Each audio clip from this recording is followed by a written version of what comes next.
Something in you that makes you different than everybody else. There's something in you that allows you to be the diamond that you are.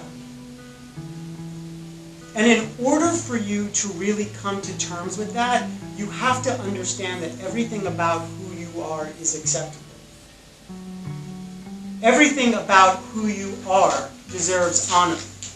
Everything about who you are deserves reverence, because it's part of your journey, it's part of your path.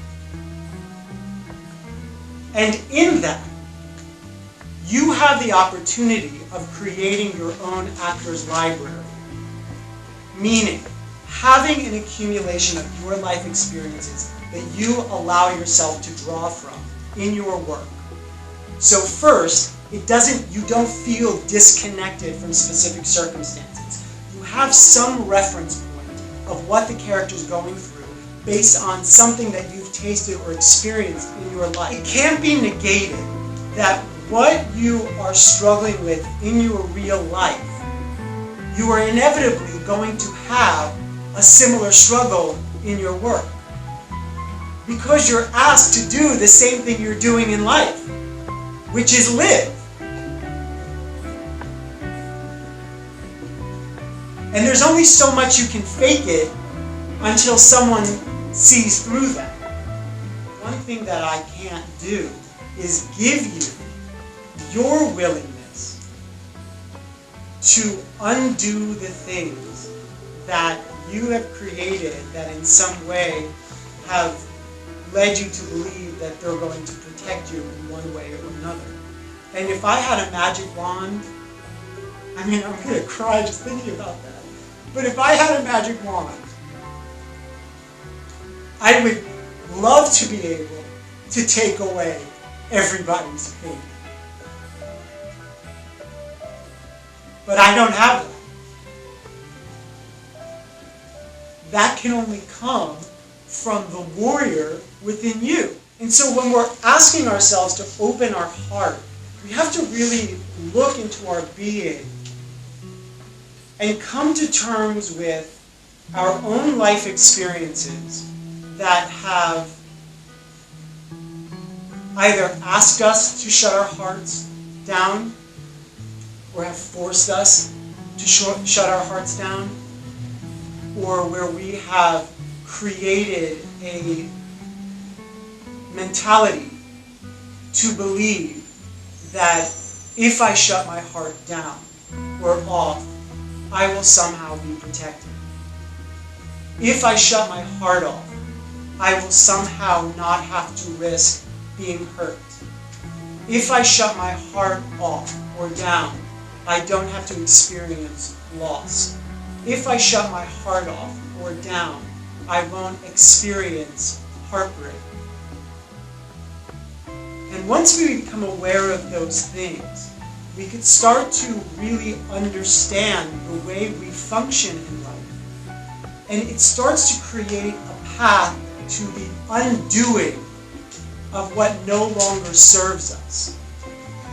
Everything we do is to try to bring us life, love, health, strength,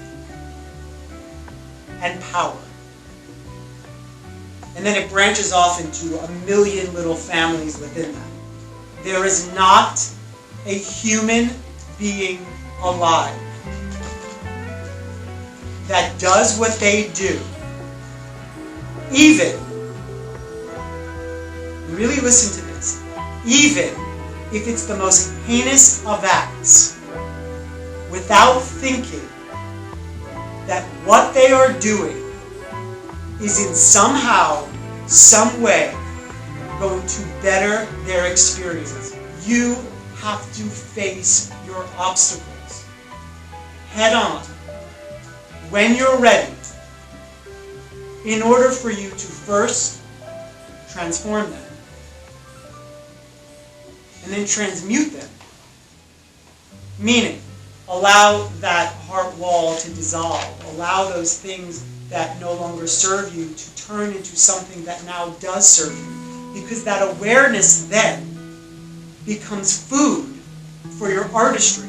The awareness of why you created all those blocks, why you've created all those obstacles, why you've created all that armor becomes the food for you as an artist to utilize and connect to the circumstances of the human condition that you're going to be asked to face in the work that's going to be presented to you. And if you're lucky, it's going to be complicated. And if you're lucky, it's going to be layered. And if you're lucky, it's going to be painful. Because the more pain you allow yourself to experience, the more your growth inevitably happens. Growth, transformation, and transmutation cannot happen without a stimulus of pain. Why? Because there's no necessary component that forces you to take a path of growth, transformation, transmutation, and expansion.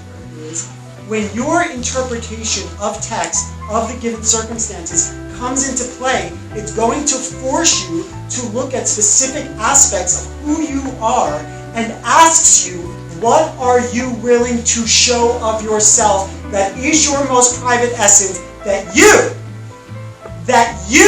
want to reveal in a public way? What about your most private essence? Who you hide? All the Instagram filters, all the bullshit that social media is trying to brainwash into thinking is acceptable is the exact opposite of what is called for you to utilize. It's the person behind all the filters. It's the person behind Facetune. In order to do that, you have to be in touch with your wounds. You have to honor your wounds.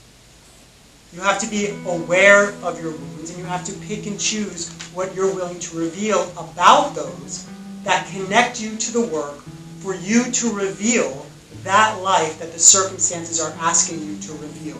So you never want to use things that are unresolved, because what do I say all the time? If something's unresolved, it's going to shut you down. It's actually not going to open you up. It may feel delicious, it may feel vibrant, it may feel like the right answer to use a specific part of yourself. But if it remains in an unresolved part of who you are, it will shut you down in the work. So the more you work on yourself, the more you heal yourself, the more it gives you access to go back and use those old wounds, if you choose, in reverence of your work. You, as the actor, have the opportunity to have your secret. Have a secret within you that alivens those circumstances for you. So everything in the space is vibrating with life for you, and you have a response to all that's happening in this space, to you and about you and for you. So really giving yourself something delicious underneath all those circumstances that you don't have to tell anybody, that makes sense with the circumstance, that could be part of who you are, part of your spine, part of your being, that allows you to vibrate loudly in the space as the life comes at you in the space. And then you have to trust that it is going to be there as long as it is a visceral choice for you, and not just a right choice that you're trying to pick just to make a choice. Everything that you use has to be usable. It has to be tangible. It has to be vibrating. It has to be stimulating. It has to resonate within your interest. But at the end of the day, all that stuff needs a battery to bring it alive.